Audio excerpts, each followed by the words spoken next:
வணக்கம்.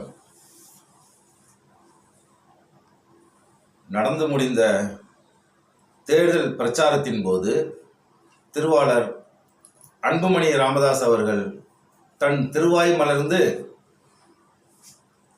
வாக்குச்சாவடிகளில் நாம் மட்டும்தான் இருப்போம் என்று அந்த வாக்குச்சாவடிகளை கைப்பற்றுவது தொடர்பாக சூசகமாக மறைமுகமாக பாமகவினருக்கு ஒரு செய்தியை அவர் சொன்னார். அது கடைசி வரை வாக்குச்சாவடியை கைப்பற்றுவது நடைபெறவில்லை. அப்படி நடைபெறவில்லை என்றவுடன் தோழர் திருமாவளவன் எங்கே வெற்றி பெற்று வருவாரோ என்கின்ற பதட்டத்தில் அந்த மக்களும், சிதம்பரம் தொகுதியைச் சேர்ந்த அந்த மக்களும் சாறை சாறையாக சென்று பானை சின்னத்திற்கு வாக்களித்த வண்ணம் இருந்தார்கள். இதையெல்லாம் கண்டு புழுங்கி போன தோழர் திருமாவளவன் எங்கே வெற்றி பெற்று வருவாரோ என்று ஆற்றாமையினால் வழக்கமாக தான் கையாளும் அந்த சாதி வெறி தந்திரத்தை கையாண்டு அந்த தாழ்த்தப்பட்ட ஒடுக்கப்பட்ட மக்கள் எங்கே திருமாவளவனுக்கு வாக்களித்து விடுவார்களோ என்கின்ற, அவர் வெற்றி பெற்று விடுவாரோ என்கின்ற அச்சத்தின் காரணமாக தாழ்த்தப்பட்ட மக்களின் வாக்களிக்க போவதை இத்தனைக்கும் பிற்பகலுக்கு மேல் அவர்கள் வாக்களித்து விடக்கூடாது என்பதற்காக ஏறக்குறைய 200க்கும் அதிகமான வீடுகள் அடித்து நொடுக்கப்பட்டது, அவர்களின் சொத்துக்கள் சூறையாடப்பட்டது. தாழ்த்தப்பட்ட மக்கள் தன் சிறுக சிறுக சேமித்த வாழ்க்கை, ஏறக்குறைய 50 ஆண்டுகள் அவர்களின் உழைப்பு ஒரு நொடியில் அங்கே சூறையாடப்பட்டது சாதி வெறி கும்பலால். இதில் சிறப்பு என்னவென்றால், இந்த தாக்குதலில் வழக்கமாக நடைபெறும் தாக்குதல் போல் இல்லாமல் இந்த தாக்குதலில் இந்து முன்னணியினரும் கைகோர்த்து கொண்டார்கள். இயற்கையாகவே பிஜேபியுடன் பாமக கூட்டமைப்பது என்பது அனைத்து அரசியலாளர்களும் பேசுவது என்னவென்றால், இது பொருந்தாத கூட்டணி, முரண்பாடு உள்ள கூட்டணி என்றுதான் வர்ணித்தார்கள். அனைத்து ஊடகத்திலும் அனைத்து அரசியலாளர்களும். நாம் மட்டும்தான் சொன்னோம், இதுதான் இயற்கையான கூட்டணி.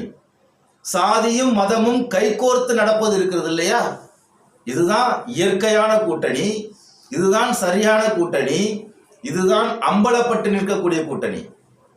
இன்னைக்கு மதவாதமும் சாதியவாதமும் மிகப்பெரிய ஒரு தாக்குதலை தாழ்த்தப்பட்ட மக்களின் மேல் நிகழ்த்தி இருக்கிறது என்றால், அப்பொழுது இவர்கள் பகடைக்காய்களாக வன்னியர்களையும் தாழ்த்தப்பட்ட மக்களையும் இவர்கள் பகடைக்காய்களாக உள்ளங்கையில் வைத்துக் கொண்டு உருட்டி கொண்டு அரசியல் ஆதாயம் தேடுகிறார்கள். அறிவு நாணயம் என்றால் தனது அரசியலை முன்வைக்க வேண்டும், தனது கொள்கைகளை முன்வைக்க வேண்டும். சாதி வெறியையும் உயர் சாதி கற்பிதங்களையும் சத்திரியன் என்கின்ற கோட்பாடுகளையும் இவர்கள் முன்வைத்து பிரச்சாரம் செய்து 12 வயது வன்னிய சிறுவன் கூட சாதி வெறி தழும்பேறி திரிகிறான் என்றால் இது எவ்வளவு ஒரு ஆபத்தான அசிங்கமான ஒரு செயல். இது நாகரிக சமூகமே வெட்கி தலைகுனிய வேண்டிய ஒரு செயல். இது யாராவது வெளிநாட்டுக்காரர் நம்ம நாட்டை வந்து பார்த்துட்டு இந்த சாதிகளின் காட்சி சாலையாக இந்த நாடு இருக்கிறதே என்று காரி துப்ப மாட்டானா? நம்மை மருத்துவம் படித்திருக்கிறேன் என்றார்கள், உயர் குடும்பத்தில் பிறந்திருக்கிறேன் என்றார்கள், நாங்கள் ஆண்ட பரம்பரை என்கிறார்கள். ஆனால் குறைந்தபட்ச மனிதத்தன்மை இல்லாமல் மனித நாகரிக விழுமியங்களுக்கு முரணாக இவர்கள் ஒரு ஒடுக்கப்பட்ட மக்களின் மேல், தாழ்த்தப்பட்ட மக்களின் மேல் இவர்கள் வந்து ஒரு தாக்குதலை நிகழ்த்துகிறார்கள் என்றால் இது அயோக்கியத்தனத்தின் உச்சம் அல்லவா இது? அப்படி என்ன பதவி அறிப்பு உங்களுக்கு வேண்டி கிடக்கிறது?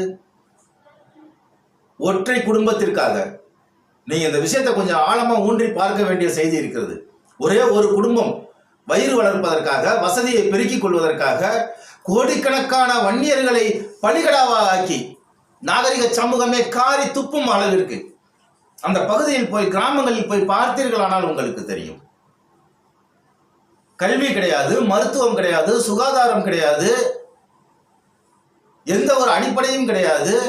சாதி வெறியில் இவர்கள் சிறைச்சாலையை நிரப்பிக் கொண்டிருக்கிறார்கள், காவல் நிலையத்திற்கு அலைந்து கொண்டிருக்கிறார்கள். என்ன காரணம்? இந்த வன்னியர் ஓட்டை வாங்குவதற்காக, தன் அதிகாரத்தில் அமர்வதற்காக, தன் குடும்பம் மட்டுமே வயிறு வளர்ப்பதற்காக அந்த அப்பாவி வன்னிய இளைஞர்களுக்கு விஷத்தை ஏற்றுவது போல் சாதி வெறியை ஏற்றி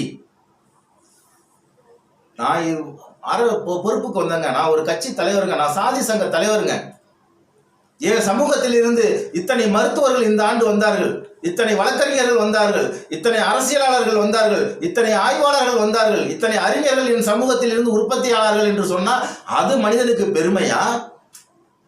அடித்துக்கொண்டு அந்த கடலூர் மாவட்ட சிறை, விழுப்புரம் மாவட்டத்து கிளை சிறை, இங்கெல்லாம் யார் இருக்கிறாங்கன்னு போய் பாருங்களேன், தயவு செய்து போய் பாருங்களேன். திருடன் இருக்கிறானா, கொள்ளைக்காரன் இருக்கிறானா, கொலைக்காரன் இருக்கிறானான்னு கேட்டீங்கன்னா அத்தனை சாதி வெறி பிடித்தவர்களும் சிறைச்சாலையில் இருக்கிறான் அப்படின்னா அந்த இளைஞர்களின் எதிர்காலம் என்ன ஆகுது?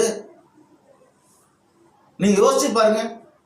ஒரு குழந்தை இருக்குதுன்னா படிச்சு தான் பட்ட கஷ்டம் போதும், முதல் தலைமுறையா வரும், ஒரு கல்வி பெற்று ஒரு வேலை வாய்ப்புக்கு போய் தன் குடும்பத்தை பார்ப்பான் அப்படின்னு அந்த பெற்றவர்கள் நினைத்தது போக சாதி வெறியேற்றப்பட்ட இந்த இளைஞர்கள் இன்னைக்கு சிறைச்சாலையை நிரப்பிக் கொண்டிருக்கிறார்களே. அன்றாட நீதிமன்றத்திற்கும் வழக்குகளுக்கும் வழக்கறிஞர்கள் அலுவலகத்துக்கும் அலைந்து கொண்டிருக்கிறானே இந்த இளைஞர்கள்.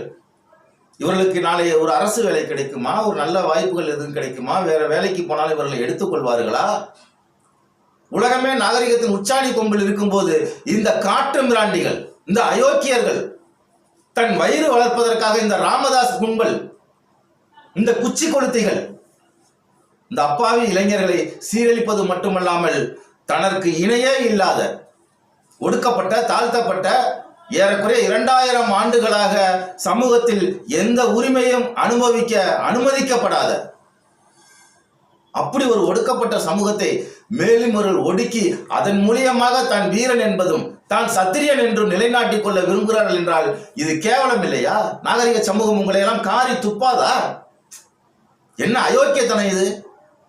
நான் என்ன சொல்றேன், ரொம்ப எளிமையா சொல்றேன். ஏன்டா உங்களுக்குலாம் இந்த பொழப்பு? வேற எதனா தொழில போய் பாருங்களேன். சொத்து இருக்குதுல, என்ன வெளிநாட்டில் போய் செட்டில் ஆயிடுங்களேன். இங்க யாராவது ஒரு நல்ல தலைவர்களாக உருவாக மாட்டார்களா?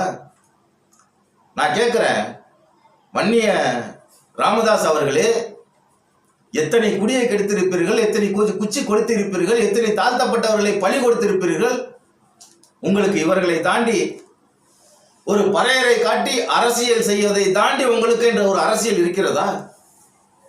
ஒரு நீதிமானாக இருந்திருந்தால், ஒரு நியாயவானாக இருந்திருந்தால் இன்னைக்கு ராமதாஸ் கும்பல் ரோட்டில் இறங்கி இருக்க வேண்டும். இது தவறு. இது மனித மாண்புக்கு விரோதமானது, மனித நாகரிகத்துக்கு விரோதமானது என்று ரோட்டில் இறங்கி அந்த கலவரத்திற்கு தானே முன்வந்து பொறுப்பேற்றிருந்தால் இவருடைய யோகி அம்சத்தை நாம் பாராட்டி இருக்கலாம். ஆனால் கேவலம் இந்த ஓட்டு பொறுக்குவதற்காக அப்பாவி இளைஞர்களை பலி கொடுக்கிறார்கள் என்றால் இனி வரக்கூடிய சமூகம் என்பது இப்படியே இருக்கிறது. தந்தை பெரியார் அவர்கள் தான் சொல்லுவார், என் வயதின் முதுமை காரணத்தினாலேயோ என் இயலாமையின் காரணத்தினாலேயோ நான் பேசிக் கொண்டிருக்கிறேன், எதிர்கால சந்தையினர் உங்களுக்கு ரத்தத்தால் பதில் சொல்வார்கள் என்று சொன்னார் தந்தை பெரியார் அவர்கள். அப்படி ஒரு காலத்தை நீங்கள் விரைவுபடுத்தி விடாதீர்கள். தயவு செய்து நீங்கள் மனம் திரும்புங்கள். இது நல்ல ஒரு வாய்ப்பு. தயவு செய்து உங்களை மாற்றிக்கொள்ளுங்கள். இப்ப நீங்க மாத்திக்கல அப்படின்னு கேட்டீங்கன்னா எதிர்காலத்துல கூட நீங்க மன்னிக்க முடியாத அளவுக்கு தண்டிக்கப்படுவீர்கள். இந்த சமூகத்தால் புறக்கணிக்கப்படுவீர்கள். இது ஒரு அயோக்கியத்தனம். இது மனித மாண்புக்கு எதிரானது. என்ன பாவம் செஞ்ச மண்ணில் பிறந்ததை தவிர என்னையா பாவம் செஞ்சாங்க?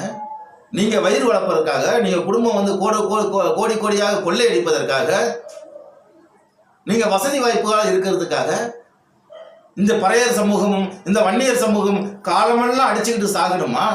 இவர்கள் நாளைக்கு நல்ல வேலைக்கு போகக்கூடாதா? நல்ல ஒரு வாழ்க்கைக்குள்ள போகக்கூடாதா? என்ன அநியாயம் இது? எனவேதான் சொல்லுகிறேன், திருவாளர் ராமதாஸ் அவர்களே, அன்புமணி ராமதாஸ் அவர்களே, இது ஒரு நல்ல வாய்ப்பு. தயவு செய்து மனம் திரும்புங்கள். நடந்த பரிகாரத்திற்கு தானே முன்வந்து பொறுப்பேற்றுக் கொள்ளுங்கள் என்று கேட்டுக்கொள்கிறேன். நன்றி, வணக்கம்.